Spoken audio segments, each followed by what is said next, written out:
حسن بن علی ہوں، جسے میرے مقابلہ میں بھیجنا ہو بھیجو۔ عمر ابن سعد نے ملک شام کے ایک نامی گرامی پہلوان ارزق سے کہا تم اس کے مقابلہ میں جاؤ۔ اس نے کہا اے عمر ابن سعد، ہرگز نہیں جا سکتا کہ میں بچے کے مقابلہ میں جانا ہماری توہین ہے۔ ارزق نامی پہلوان بہت زبردست ملک شام کا مانا جانا پہلوان تھا۔ عمر ابن سعد نے کہا کہ تم قاسم کے مقابلہ میں جاؤ۔ اس نے حضرت قاسم کے مقابلہ میں آنا اپنی توہین سمجھی اور اس نے کہا عمر ابن سعد میں نہیں جاؤں گا، البتہ میرے 4 بیٹے یہاں موجود ہیں، ان میں سے ابھی میں ایک کو بھیجتا ہوں، وہ ابھی جا کر کے قاسم کا کام تمام کر کے آئے گا۔ چنانچہ روایتوں میں آتا ہے کہ ارزق کا بیٹا زہر میں بجھی ہوئی قیمتی تلوار چمکاتا ہوا بادل کی طرح گرجتا ہوا میدان میں آیا اور پہنچتے ہی حضرت قاسم پر وار کیا۔ آپ نے اس کے وار سے بچ کر ایسی تلوار ماری کہ وہ ایک ہی تلوار میں جہنم رسید ہو گیا۔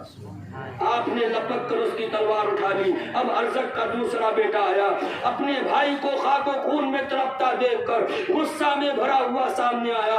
آپ نے پہلے ہی وار میں نیزہ مار کر اسے بھی جہنم میں پہنچا دیا۔ اب تیسرا بھائی غیظ و غضب میں بھرا ہوا آگے بڑھا اور گالیاں بکنے لگا۔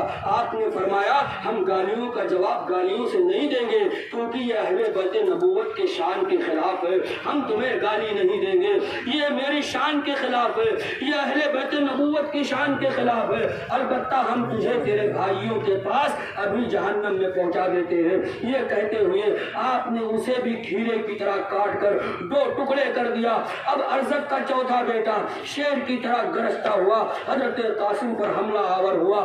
آپ نے اس کے وار کو بیکار کر دیا اور اس کے کندھے پر تلوار کا ایسا وار کیا کہ منہ کے بل زمین پر آ گیا اور پھر پوری طاقت کے ساتھ اٹھنا ہی چاہتا تھا کہ آپ نے اس کے سر کو جسم سے الگ کر دیا۔ جب ہاشمی بہادر نے چند منٹوں میں ارزق کے 4 بیٹوں کو موت کے گھاٹ اتار کر اس کے سارے غرور کو خاک میں ملا دیا تو غصہ سے کانپنے لگا، اور جن کے مقابلہ میں ارزق آنا پسند نہیں کرتا تھا اب ان سے لڑنے کے لیے وہ بے قرار ہو جاتا ہے اور ان سے لڑنے کے لیے وہ تیار ہو جاتا ہے۔ وہ ارزق جو پہلے تو اپنی توہین سمجھتا تھا، لیکن جب اس کے 4 بیٹے حضرت قاسم کے مقابلہ میں آئے اور حضرت قاسم نے ان 4 کو ایک ایک کر کے جہنم رسید کر دیا اور جب اپنے سامنے اپنے بیٹوں کو مرتا ہوا دیکھا وہ غصے سے بھر جاتا ہے، اور جن کے مقابلہ میں پہلے وہ آنا توہین سمجھتا تھا اب انہی کے مقابلہ کے لیے تیار ہو گیا۔ ہاتھی کی طرح چنگھاڑتا ہوا اور شیر کی طرح دہاڑتا ہوا میدان میں آ کر حضرت قاسم کو للکارا کہ لڑکے تیار ہو جاؤ، موت تمہارے سر پر آ گئی ہے۔